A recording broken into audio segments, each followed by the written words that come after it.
The red dust of Kepler 442b swirled in angry clouds above the mining colony as Captain Lee Minho pressed his back against the cold metal wall of Tunnel 7. His breathing was heavy and his uniform torn in 3 places. Blood from a shallow, cut on his forehead, had dried into a dark line down his cheek. Around him, 23 other humans waited in the darkness. They were all that remained of the 15,000 people who once called this place home. Minho checked his rifle for the 100th time that day. The energy cell showed only 30% charge. Most of the others had even less. Kira sat across from him, her engineer coveralls stained with grease and alien blood. She was barely 25, but had become his second in command through pure necessity. When the Veltar came 3 months ago, rank stopped mattering. Only survival counted. The alien ships had appeared without warning on a Tuesday morning. Minho remembered because he had been drinking coffee and reading reports about ore production. The first blast from their weapons had turned the main administrative, building into melted slag. The second had vaporized the spaceport. By evening, 15,000 people had become 300. By the end of the first week, only 50 remained alive in the deep tunnels. The Veltar were everything humanity was not. They stood 3 meters tall with 4 arms that moved like liquid metal. Their skin glowed with soft blue patterns that changed with their emotions. Their weapons cut through human armor like paper through air. They had conquered 47 human worlds in less than 2 years. Earth was gone. Mars was silent. The outer colonies had surrendered without fighting. Minho looked at his people. There was Hajin, the old maintenance worker who always wore the same faded blue jumpsuit. There was Yuna, who had kept their communications running even when the main power grid failed. There was Jiwon, the scientist who still took notes about everything she saw. These were not soldiers. They were miners and engineers and cooks and doctors, but they had fought like demons for 3 months. The sound of footsteps echoed down the tunnel, heavy boots on metal grating. Minho raised his rifle and the others did the same. They had learned to recognize the different sounds. Human. Footsteps were quick and light. Veltar moved with a steady rhythm that never changed. These footsteps were human. Do-Yun appeared around the corner. He was their best scout, small and fast, and able to move through the ventilation systems like a ghost. His face was pale and he was breathing hard. "They want to talk," he said between gasps. "The commander!" He sent a message through the main speakers. Minho felt his stomach tighten. The Veltar had never wanted to talk before. They just killed everything in their path and moved on. "What did he say?" "He wants single combat. 1 of ours against 1 of theirs. Winner takes the colony." The tunnel fell silent except for the distant hum of the air recyclers. Minho could hear his own heartbeat in his ears. Single combat meant certain death. The Veltar were trained warriors with weapons that could cut through steel. Humans were soft and slow and weak, but it also meant the others might live. Kira spoke first. "It has to be a trap. They could just wait us out. We have maybe 2 weeks of food left." "No," said Jiwon quietly. "I have been studying their behavior. They follow honor codes, very strict ones. If their commander offers single combat, he will keep his word." Hajin nodded slowly. "The old man is right about honor. I have seen their kind before. They believe strength is everything. If one of us can beat one of them, they will respect it." Minho laughed, but there was no humor in it. "Beat one of them? With what? They are 3 times our size and 4 times as strong. Their weapons are better than anything we have." "Maybe," said Hajin, "but they also think they know everything about fighting. Sometimes knowing too much can be a weakness." Yuna was working on her communication device. The small screen flickered with static. "I might be able to get a signal out. If this is going to happen, other humans should see it. The resistance cells, what is left of the fleet. They need to know." Minho closed his eyes and tried to think. His father had been a soldier on Earth before the wars started. He used to say that sometimes the best choice was the one that looked like the worst choice. Give the enemy what they do not expect. Make them think they have won before they actually have. I will do it, Minho said finally. No. Kira stood up. Quickly. You are needed here. Send someone else. There is no one else. I am the ranking officer. It has to be me. The argument that followed was short and pointless. Everyone knew he was right. Command meant making the hard choices. It meant putting yourself between your people and death. Minho had done it for 3 months. He would do it one more time. They made their way through the tunnels toward the main cavern. This had once been the colony meeting hall, a huge space carved out of the living rock. Now it would be an arena. The Veltar had cleared away the rubble and set up their equipment. Lights created a perfect circle in the center of the floor. The alien commander waited for them. HFY was his name, and he was even larger than the others. His bioluminescent patterns pulsed with what Minho guessed was excitement. 2 curved blades hung from his belt, each one glowing with contained energy. You are the human leader, HFY said. His voice came from a translator device, but still sounded like grinding metal. You accept the challenge. I accept, Minho replied. Good. We fight at dawn by your world's rotation. If you win, my forces will leave this system. If I win, your people will surrender and be relocated to a work colony. Minho nodded. Work colony meant slavery, but it also meant life. For his people, that was enough. As they walked back to the tunnels, Hajin fell into step beside him. You know you are going to die, the old man said quietly. Yes, but you are going to try anyway. Yes. Hajin smiled for the first time in months. Good. That is very human of you. Minho sat alone in the small storage room he had claimed as quarters. His hands shook as he tried to clean his rifle one more time. The weapon felt useless in his grip. What good would bullets do against plasma blades that could slice through? Metal like butter. He had maybe 6 hours before dawn. 6 hours to prepare for a fight he could not win. A soft knock came at his door. Come in, he called. Hajin entered, carrying 2 cups of the bitter coffee they made from recycled water and artificial flavoring. The old man moved slowly, but his eyes were sharp. He had been on the colony for 8 years, longer than anyone, else still alive. You cannot win with strength, Hajin said as he handed Minho a cup. The alien is too big, too fast, too strong. I know. Minho took a sip of the terrible coffee. But maybe I can hurt him enough that the others will think twice about fighting humans again. Hajin shook his head. That is not how the Veltar think. They respect only victory. A brave death means nothing to them. Then what do you suggest? I cannot just refuse the challenge. The old man sat down on a crate of spare parts. Tell me, Captain, what do you know about sword fighting? Minho almost laughed. Nothing. I am a mining administrator.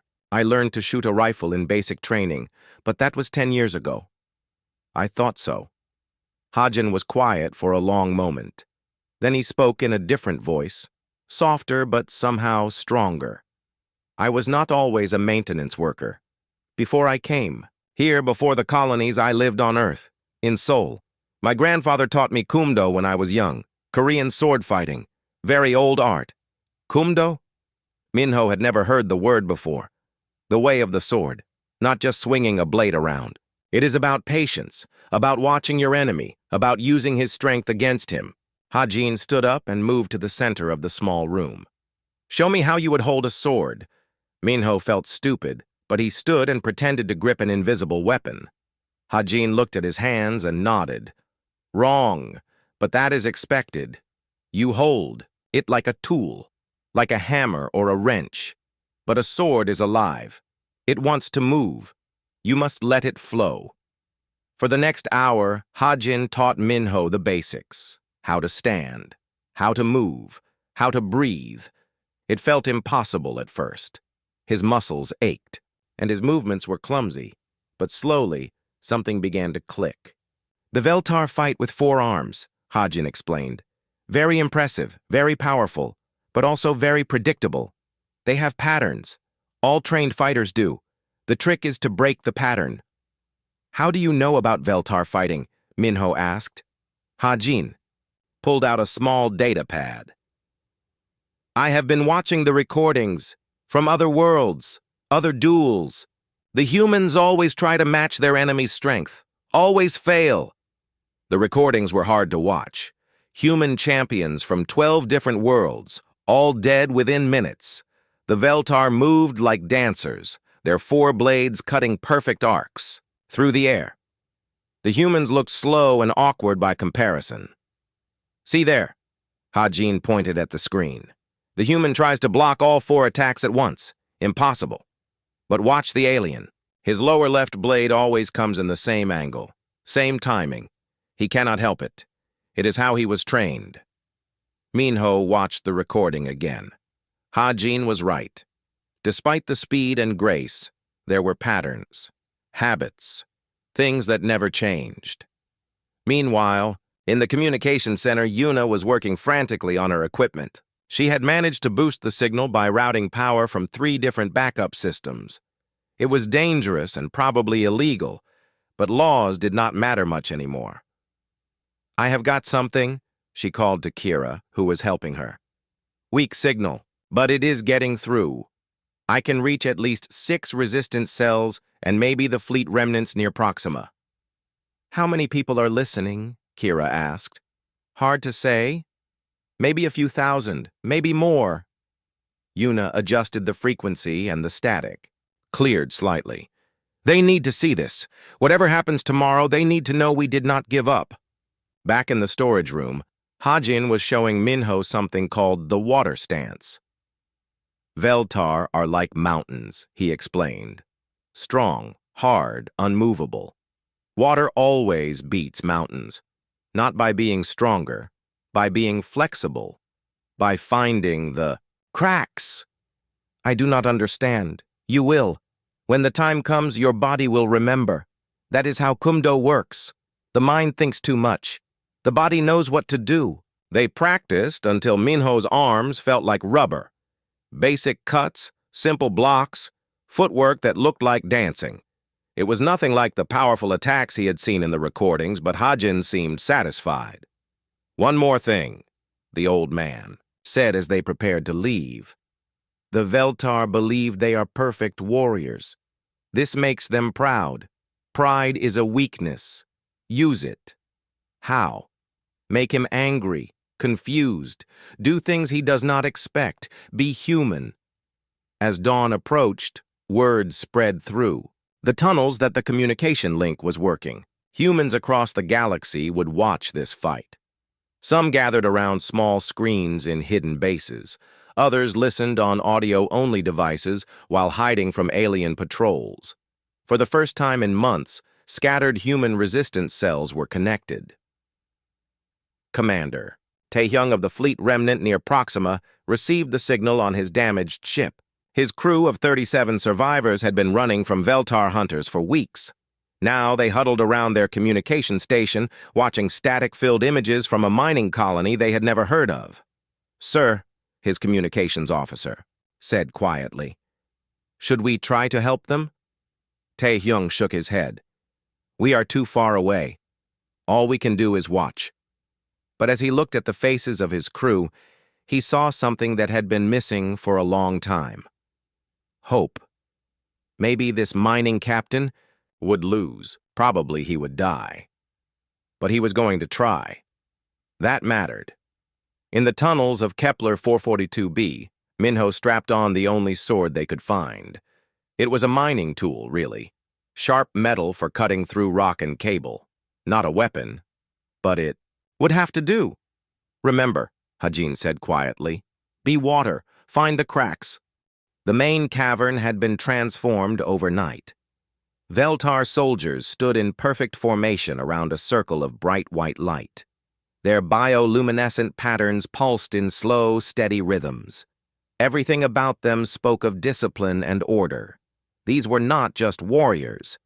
They were artists of death. Minho walked into the circle carrying his improvised sword. The mining tool felt heavy in his hands despite Hajin's training. Around him, his people watched from the shadows at the edge of the cavern. 23 humans against 200 aliens, the mathematics of extinction. HFY entered from the opposite side. Up close, he was even more impressive than before. His 4 arms moved independently, each one checking a different weapon. 2 plasma blades hung at his sides, glowing with contained energy. A shorter cutting tool rested on his back. The 4th weapon was something Minho had never seen before, curved like a crescent moon with edges that seemed to bend light. "You bring a mining tool to face me," HFY said through his translator. The alien patterns on his skin flickered with what might have been amusement. "This is either very brave or very stupid." "Maybe both," Minho replied. The Veltar commander drew his primary blades. They hummed with power and cast dancing shadows on the cavern walls. "I have fought champions from 47 worlds. All were trained warriors. All had proper weapons. All died, I heard. Yet you still came." Minho thought of Hajin's words about pride being a weakness. Someone had to. Might as well be me. HFY's patterns shifted to a deeper blue. "You humans are strange creatures. You fight battles you cannot win. You refuse surrender when death is certain. Your species should have been extinct long ago." "But we are not?" "No, you are not. This is why you are dangerous." The formal combat began with ritualistic movements. HFY raised his blades in a complex pattern that probably had centuries of tradition behind it. Minho simply held his crude sword in both hands and tried to remember everything Hajin had taught him. The first attack came faster than human eyes could follow. 4 blades moved in perfect coordination, each one aimed at a different part of Minho's body. He threw himself backward, feeling the heat of plasma energy pass inches from his face. The ground where he had been standing was now a puddle of melted rock. HFY did not pause. The second attack flowed seamlessly from the first, a spinning assault that covered every possible escape route. Minho rolled sideways and felt his sleeve catch fire from a glancing blow. He beat out the flames with his free hand while scrambling to maintain distance. "You are fast for a human," HFY observed, "but speed will not save you." The third attack was different. Instead of the flowing combination strikes, the alien commander used brute force. His blades came down like hammers, trying to overwhelm Minho through sheer power. This time, Minho was ready. He stepped aside at the last moment and let the plasma blades strike the stone floor. For just an instant, HFY was off balance. Minho swung his crude sword at the alien's exposed side. The mining tool struck HFY's armor and bounced off harmlessly, but the alien stumbled slightly. The watching Veltar soldiers made a sound like wind through metal pipes. Surprise, maybe, or disapproval. In their perfect formations, they had never seen their commander forced to take a backward step. HFY's skin patterns flared bright red. Clever, but luck will not work twice. The next series of attacks was brutal. HFY used all 4 arms in rotating combinations, never giving Minho a chance to catch his breath. Plasma blades carved through the air in deadly arcs. The mining sword grew hot in Minho's hands as he desperately parried and dodged. A shallow cut opened across his left shoulder. Another burned a line down his right leg. The alien was playing with him now, delivering wounds that hurt but did not kill. Showing off for his soldiers, demonstrating human weakness. Minho's breathing became ragged. His arms ached from the constant impacts of blocking plasma strikes. The crude sword was developing stress fractures from the abuse. It would not last much longer. In the communication center, thousands of humans watched in silence. The signal was clearer now that Yuna had rerouted even more power to the transmitters. On ships and hidden bases across the galaxy, people saw their last hope being slowly carved apart by an enemy that seemed unstoppable. Commander Taehyung gripped the arms of his chair so hard his knuckles went white. "Come on," he whispered. "Show us something. Anything." But Minho was losing ground with every exchange. Thexval drove him steadily backward toward the edge of the combat circle. The alien's movements were flawless, economical, deadly. This was what perfection looked like. This was why the Veltar had conquered the galaxy. Another cut opened across Minho's chest. Blood soaked through his shirt and dripped onto the stone floor. His vision began to blur from blood loss and exhaustion. The mining sword felt like it weighed 100 kilos. "You fight well for an untrained amateur," Thexval said conversationally as he pressed his attack. "But this grows tedious. Time to end it." The alien commander shifted into what was clearly a finishing stance. All 4 blades moved into position for a final strike that would come from every direction at once. There would be no escape, no clever footwork, no desperate rolling. Away! Minho found himself backed against the cavern wall. Nowhere to run, nowhere to hide. Just him and his broken mining tool against 4 plasma blades guided by centuries of warrior tradition. But as he stood there, bleeding and exhausted, something Hajin had said came back to him. The Veltar fight with patterns. All trained fighters do. The trick is to break the pattern. Minho looked at Thexval's stance and suddenly saw it. The alien's lower left blade. It was positioned exactly the same way as in all the recordings Hajin had shown him. Same angle, same distance, same timing. For the first time since the duel began, Minho smiled. Thexval's patterns flickered with confusion. "You find death amusing? Human?" "No," Minho said quietly. "I find patterns amusing." The alien's 4 arms moved in perfect synchronization. The killing blow that had ended 47 human champions began its deadly arc through the air. Plasma blades cut toward Minho from north, south, east, and west. But this time, Minho was not where they expected him to be. Instead of trying to block or dodge all 4 attacks, he did something no previous human champion had attempted. He stepped directly into the path of the lower left blade, the one with the predictable timing. His crude mining sword met the plasma weapon at exactly the right angle to deflect it into the path of the upper right attack. 2 of Thexval's own blades struck, each other in a shower of sparks and energy feedback. The alien commander staggered as his perfect attack pattern collapsed into chaos. For the first time in the duel, Minho was not defending. He was attacking. His improvised sword, damaged and crude as it was, found the gap in Thexval's armor that the alien's own deflected blade had created. It was not a deep cut, barely more than a scratch, but it drew purple blood. The cavern fell absolutely silent. In 200 years of conquest, no one had ever made a Veltar commander bleed in single combat. The purple blood that dripped from Thexval's side seemed to glow in the harsh light of the combat circle. The alien commander looked down at the wound with something that might have been shock. His bioluminescent patterns had shifted to colors Minho had never seen before. Rapid flickers of yellow and green that spoke of confusion and perhaps fear. In the watching crowd of Veltar soldiers, the perfect formations wavered. Heads turned toward each other in what looked like silent communication. Their patterns pulsed, in unison, creating waves of light that rippled through their ranks like disturbed water. Minho used the moment of surprise to put distance between himself and his opponent.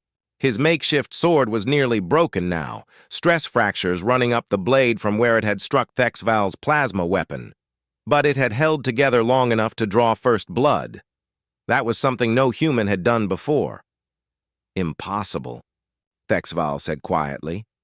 The translator made his voice sound flat, but Minho could hear the underlying emotion. "You are untrained, weak, Your weapon is primitive. Yes, Minho agreed. All of that is true.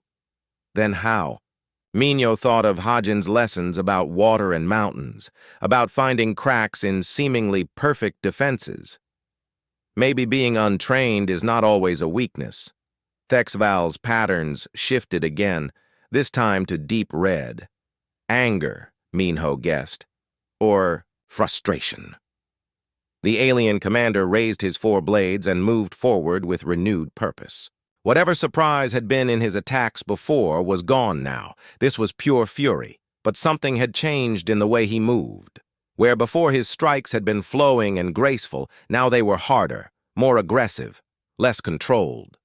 Thexval was letting emotion guide his attacks instead of centuries of training. In the shadows at the edge of the cavern, Jiwon was taking notes on her data pad. The xenobiologist had been studying Veltar behavior since the invasion began, and what she was seeing now filled in gaps in her understanding.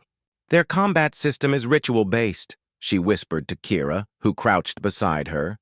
Look at how the other soldiers are reacting. They are not just watching a fight. They are watching their entire philosophy being challenged. Kira squinted at the alien formations. What do you mean?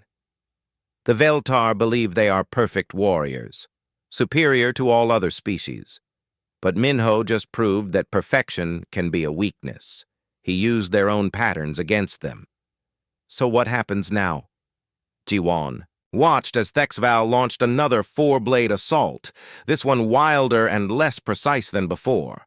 Now their commander has to choose between maintaining his perfect technique or adapting to fight an unpredictable opponent, and adaptation goes against everything they believe about combat. The next few minutes proved Jiwon's theory correct. Thexval continued to use his traditional attack patterns, but now they were tinged with desperation. Each time Minho managed to deflect or avoid a strike, the alien commander's movements became slightly more erratic. Meanwhile, Minho was learning. Every exchange taught him something new about his opponent's habits. The way Thexval always followed a high attack with a low one, how his upper right blade moved a fraction of a second slower than the others. Small details that meant nothing, individually, but added up to something useful. The mining sword finally broke during a particularly violent clash. The blade snapped in half, leaving Minho with just a metal handle and 6 inches of jagged steel. Against plasma weapons that could cut through ship armor, it looked pathetic. Now you have nothing, Thexval said with satisfaction. No weapon. No defense. Only death. Maybe, Minho replied. But he was thinking of something else Hajin had taught him. The best weapon is often the one your enemy does not see coming. The broken sword handle was lighter now, easier to move, and the jagged edge was sharp in a different way than the original blade had been. Not clean and precise, but unpredictable. Dangerous in ways that formal weapons were not. Thexval moved in for what he clearly intended to be the finishing attack. 4 plasma blades in perfect formation, designed to leave no possible escape. But Minho was no longer trying to escape. Instead, he was doing something that violated every rule of sword fighting that had ever been written. He threw his weapon. The broken blade spun end over end through the air. It was not an accurate throw or a powerful one. The jagged metal struck Thexval in the shoulder and bounced off his armor without causing any real damage. But it did something more important than cause injury. It broke the alien's concentration at the crucial moment. Thexval's perfect 4-blade attack wavered as he flinched away from the thrown weapon. One blade went high, another low. The formation, that should have been inescapable, suddenly had a gap in it. Minho dove through that gap. He had no weapon now except his bare hands, but bare hands could do things that swords could not. They could grab, they could twist, they could find pressure, points, and vulnerable joints. Minho crashed into Thexval at full speed, driving his shoulder into the alien's midsection. They went down together in a tangle of limbs and flashing plasma blades. The alien was stronger, but Minho was smaller and more agile. He wrapped his arms around one of HFY's 4 limbs and twisted hard. The alien commander made a sound like tearing metal. One of his plasma blades flew across the cavern floor as his grip failed. Now it was 3 weapons against bare hands instead of 4. They rolled and struggled on the stone floor. HFY tried to bring his remaining blades to bear, but Minho stayed close, inside the effective range of the longer weapons. This was not sword fighting anymore. It was wrestling, grappling, the kind of dirty, desperate combat that happened in mining tunnels when the lights went out and survival was all that mattered. "This is not honorable combat," HFY gasped as Minho managed to pin one of his arms. "No," Minho agreed. "It is human combat." The watching Veltar soldiers were in complete disorder now. Their perfect formations had broken down entirely. Some were moving forward as if to intervene, but others held them back. The rules of single combat were sacred, even when the combat itself had become something unrecognizable. In the communications center, Yuna had managed to boost the signal even further. Resistance cells across 3 sectors were now watching the impossible sight of a human fighting a Veltar commander on equal terms. Not winning, perhaps, but not losing either. Commander Tae-hyung found himself leaning forward in his chair, his hands clenched into fists. "Look at that," he whispered to his crew. "Look at what one stubborn human can do." On the cavern floor, the struggle continued. Minho had managed to disarm HFY of 2 more weapons, but the alien still had his primary blade and the advantage of size and strength. Blood from various cuts covered both fighters. The stone beneath them was slick with human red and alien purple. But something had fundamentally changed in the nature of the fight. What had begun as a formal duel between superior and inferior, opponents had become something else entirely. Now it was a test of will, a question of who wanted victory more. And humans, Minho was discovering, were very good at wanting things they could not have. "You cannot win," HFY said as they grappled for control of his last blade. "Even if you kill me, my soldiers will destroy your people." "Maybe," Minho replied through gritted teeth, "but they will remember that it was possible." That was when HFY made his final mistake. Frustrated by his inability to end the fight quickly, he abandoned his training entirely. Instead of using technique and precision, he simply tried to overpower Minho through brute force. It was exactly what Ha-Jin had warned against, the moment when a perfect warrior stopped being perfect and became just another fighter who could be beaten. HFY pulled himself upright, his bioluminescent patterns now flashing in rapid cycles of red and orange. Rage and desperation mixed together in colors that hurt to look at directly. He gripped his last plasma blade with all 4 hands, holding it above his head like an executioner's axe. Minho lay on his back, blood seeping from cuts across his chest and arms. His improvised weapon was gone, thrown away in the desperate grappling match. He had nothing left but his bare hands and whatever strength remained in his battered body. "You have fought better than any human before you," HFY said, his voice distorted by the strain of combat. "But this ends now. I will make it quick." The alien commander raised the plasma blade higher, positioning it for a downward strike that would split Minho from skull to pelvis. The weapon hummed with deadly energy, casting dancing shadows on the cavern walls. In the watching crowd of Veltar soldiers, the chaotic patterns began to settle back into their normal formations. Their commander would restore order. The natural hierarchy would be maintained. "Any final words, human?" HFY asked. It was ritual, Minho realized. The formal end to single combat. The victor always gave the defeated a chance to speak before death. Minho looked up at the towering alien, at the 4 arms holding the glowing blade, at the confident patterns of light playing across armored skin. He thought of all the human champions who had died in similar moments across 47 worlds. What had their final words been? Pleas for mercy, defiant curses, declarations of human courage. None of that would matter. Words were just air and noise. But then Minho noticed something that made him smile despite the pain. HFY was holding the plasma blade wrong. "You're gripping it wrong," Minho said quietly. The alien's patterns flickered with confusion. "What?" "Your grip. It's wrong." HFY looked down at his four hands wrapped around the weapon's handle, the grip that had served him for centuries of combat, the grip that had killed 47 human champions. "This is the traditional hold, perfect balance and control. For a four-armed opponent, maybe, but you are not fighting a four-armed opponent anymore." The moment of hesitation was all Minho needed. As HFY tried to process what the human meant, Minho rolled sideways and swept his legs in a wide arc. It was a move from his childhood, something he had learned playing soccer in the colony's recreation dome. Not a combat technique, just a way to knock someone off balance. HFY stumbled, his perfect four-handed grip becoming a liability as he tried to catch himself while still holding the weapon. The plasma blade wavered in his grasp, its deadly arc thrown off by the sudden shift in balance. Minho used the opportunity to spring to his feet. His body screamed protest from dozens of cuts and bruises, but adrenaline carried him forward.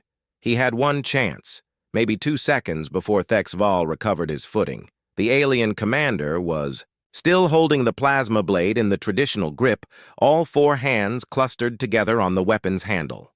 It was perfect for fighting other Veltar, who would approach from a standing position with their own formal techniques. But it was useless against an opponent who was willing to fight from the ground, who had no training to unlearn, who made up new rules with every move. Minho dove low, going for HFY's legs instead of reaching for the weapon. It was the kind of tackle that would get you thrown out of any sporting event, but was perfectly legal in a fight for survival. He wrapped his arms around the alien's ankles and twisted hard. HFY went down like a falling tree, his perfect grip finally broken as he tried to use his hands to break his fall. The plasma blade clattered across the stone floor, its energy field flickering and dying as it left its owner's grasp. For a moment, both fighters lay stunned on the cavern floor. Then they both moved at the same time, scrambling toward the fallen weapon. HFY was faster, his longer reach giving him the advantage. His primary hand closed around the blade's handle just as Minho's fingers touched the other end. They struggled for control of the weapon, rolling across the blood-slick stone. The plasma field flickered back to life, casting wild shadows as the blade changed hands repeatedly. Neither fighter could maintain a proper grip while wrestling for position. "You cannot win," HFY gasped as he tried to twist the weapon away from Minho's desperate grasp. "I am trained for this. You are nothing." "Maybe," Minho replied, "but nothing can be harder to fight than something." That was when he did something that no Veltar warrior would ever consider. Instead of trying to take the weapon away from HFY, he helped him grip it properly. Minho placed his own hands over the aliens, guiding them into the perfect traditional hold that HFY had been trained to use since childhood. The alien commander was so surprised that he did not resist. For a moment, they both held the plasma, blade together, human hands wrapped around alien ones in an unlikely partnership. "Now you have the perfect grip," Minho said quietly, "and I have the perfect angle." Before HFY could understand what he meant, Minho used their combined grip to drive the plasma blade downward, not toward himself, as the alien expected, but toward the stone floor between them. The energy weapon struck the rocky ground and exploded in a shower of sparks and superheated fragments. The blast threw both fighters apart.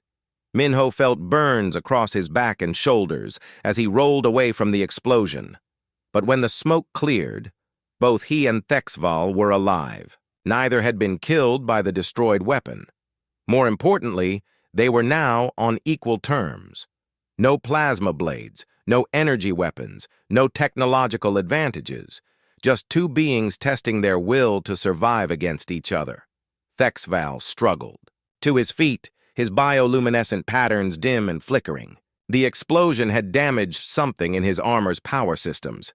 He was still larger and stronger than Minho, but he no longer seemed like an unstoppable force of nature. "You destroyed the blade," he said in amazement. "You destroyed a weapon worth more than your entire colony." "It was in my way," Minho replied as he also got to his feet. The watching Veltar soldiers were no longer in any kind of formation. They milled about in confusion, their patterns flashing in discordant rhythms. Their perfect champion was fighting with his bare hands like a common brawler. Their superior technology had been turned into scrap metal by a primitive human. Everything they believed about combat superiority was crumbling before their eyes. In communication centers across the galaxy, humans were witnessing something unprecedented. The mighty Veltar could be reduced to the same level as everyone else. They could bleed. They could be confused. They could make mistakes. Commander Tae-hyung was openly smiling now, despite the desperate nature of his own situation. "Send word to all cells," he ordered. "What we are seeing here changes everything. The Veltar are not invincible." Back in the combat circle, Minho and Thexval faced each other as equals for the first time. No weapons, no armor advantages, no technological superiority. Just two fighters who had both been pushed beyond their limits. "How?" Thexval asked.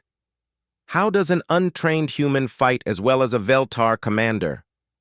Minho thought of Hajin's lessons about water finding cracks in mountains, about patterns being both strength and weakness, about the danger of knowing too much about the right way to do things. "Maybe," he said slowly, "the problem is not that I am untrained. Maybe the problem is that you are too well trained." The final exchange lasted only seconds, but those seconds changed the course of galactic history. Thexval came forward with the disciplined movements of a warrior trained from birth. Even without weapons, even damaged by the plasma explosion, he fought with textbook precision. His strikes were economical and perfectly placed. His defense was flawless. He was everything a Veltar commander should be.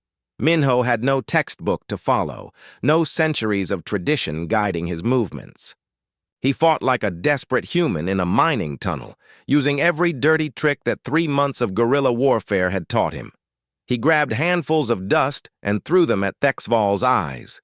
He feinted left and went right. He pretended to be more injured than he was, then struck when the alien's guard dropped. It should not have worked. By every measure of combat skill and physical ability, Thexval was superior. But superiority, Minho was learning, could be its own prison. The alien commander expected certain responses to his attacks. When Minho did something completely different, something that violated the rules of proper combat, Thexval hesitated. Just for a fraction of a second, but it was enough. Minho's final move was not elegant or skillful. He simply threw himself at Thexval in a reckless tackle that sent them both crashing to the ground. They rolled across the stone floor, grappling desperately. The alien's superior strength began to tell as he slowly gained the upper hand. But then Thexval made one last mistake. He tried to pin Minho using a hold that was perfect for restraining another Veltar. Unfortunately for him, humans were built differently. Minho slipped out of the grip like water through a net and found himself behind the alien commander with his arm around Thexval's throat. It was not a killing hold. Minho did not know how to kill efficiently with his bare hands. But he squeezed as hard as he could and held on as Thexval struggled to break free. "Yield!" Minho gasped. "You cannot win like this!" Thexval's struggles grew weaker. His bioluminescent patterns flickered and dimmed. "I cannot yield. I am Veltar. We do not surrender." "Then we both die here. Is that what you want?" The alien commander stopped struggling. Around them, the cavern had fallen completely silent. 200 Veltar soldiers watched their perfect leader being held by a battered human miner who should have been dead 10 times over. "I yield," Thexval said quietly. The words echoed through the cavern like thunder. In 200 years of conquest, no Veltar commander had ever spoken those words. The alien soldiers stood frozen, their bioluminescent patterns flickering. In confusion and disbelief, Minho released his hold and staggered backward. His legs almost gave out beneath him. Blood loss and exhaustion finally caught up with him all at once, but he remained standing through pure stubbornness. Thexval slowly rose to his feet. His patterns had shifted to colors Minho had never seen before. Deep purples and soft golds that seemed to speak of wonder and perhaps respect. "By the laws of combat, you have won," the alien commander said formally. "The colony is yours. My forces will withdraw from this system." But even as he spoke, Minho could see uncertainty in the ranks of Veltar soldiers.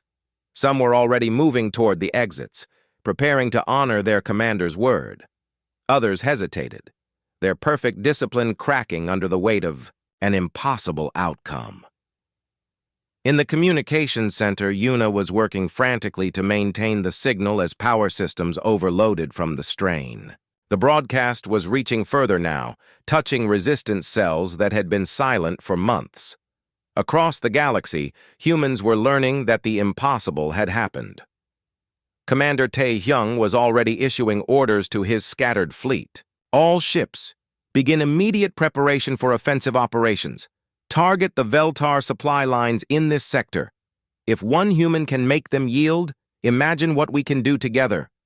Similar conversations were happening on dozens of ships and hidden bases. The psychological impact of Minho's victory was spreading faster than any military communication could travel. Hope, it turned out, was the most contagious thing in the universe. Back in the cavern, Thexval was addressing his troops in their own language. The translator could not handle the complex tonal variations, but the meaning was clear enough. Some kind of formal military withdrawal. The alien soldiers began filing out in perfect order, their discipline restored now that they had clear commands to follow. But before he left, Thexval turned back to Minho. "I have one question, human. How? Did you know my grip was wrong?" Minho thought about it for a moment. "It was not wrong for fighting other Veltar, but it was wrong for fighting me. You held your weapon the way you were taught. I held mine the way I needed to. And that made the difference? That made all the difference." As the Veltar forces departed, the human survivors emerged from the shadows of the cavern. Kira was the first to reach Minho, catching him as his legs finally gave out. Hajin appeared with a medical kit, already working to stop the bleeding from the worst cuts. "You did it," Kira said in amazement. "You actually did it." "We did it," Minho corrected her. "All of us, together." Jiwon was already taking notes, documenting everything she had observed about Veltar combat psychology. Dr. Hyuna would later use these observations to develop what became known as the Minho Doctrine, the military philosophy that humans fought best when they refused to accept enemy superiority as natural law. Over the following months, the effects of the duel rippled outward across the galaxy. Human resistance cells that had been hiding began launching coordinated attacks. The Veltar, for the first time in their history, found themselves fighting an enemy that adapted faster than they could respond. It was not that humans had suddenly become better warriors. They were still outgunned and outnumbered. But they had learned something crucial about their enemies. The Veltar could be beaten. Their perfection was also their weakness. Their rigid training was also their limitation. Captain Seojin of the Resistance began implementing new tactics based on Minho's example. Instead of trying to match Veltar technology, human forces focused on being unpredictable. They broke the rules of proper warfare. They adapted constantly. They fought like cornered animals instead of trained soldiers, and it worked. The tide of the war began to turn, not because humanity had found some superweapon, but because they had found something better. They had found the courage to be themselves. instead of trying to be what their enemies expected. 2 years later, Admiral Minho led the first human fleet to approach Earth's solar system since the invasion began. The planet below was scarred but not dead. Veltar occupation forces had withdrawn to defensive positions around the outer gas giants. As his flagship entered Earth's atmosphere, Minho thought about the old maintenance worker who had taught him to fight like water instead of stone. Hajin had not lived to see the Liberation Fleet arrive. He died quietly in his sleep 6 months after the duel, but not before seeing the news reports of human victories across 3 sectors. "Sir," his communications officer called out, "we are receiving a transmission from the surface. It is from the human settlements. Put it through." The voice that came through the speakers was young and clear. "This is Yunji of the Earth Resistance. We have been waiting for you to come home." Minho smiled as he looked down at the blue and brown marble that had been humanity's cradle. The girl speaking to them had probably been born during the occupation. She had never known a free Earth. But she had kept fighting anyway, just because humans did not know how to do anything else. "This is Admiral Minho of the Liberation Fleet," he replied. "We are coming home. The final assault on Earth would take months to plan and execute. There would be more battles, more losses, more desperate moments when everything seemed hopeless. But the outcome was no longer in doubt. The Veltar had taught humanity a valuable lesson about the nature of war. Victory did not always go to the strongest or the best equipped. Sometimes it went to whoever was too stubborn to quit, too adaptable to be predicted, too human to be understood. And humans, as it turned out, were very good at being human.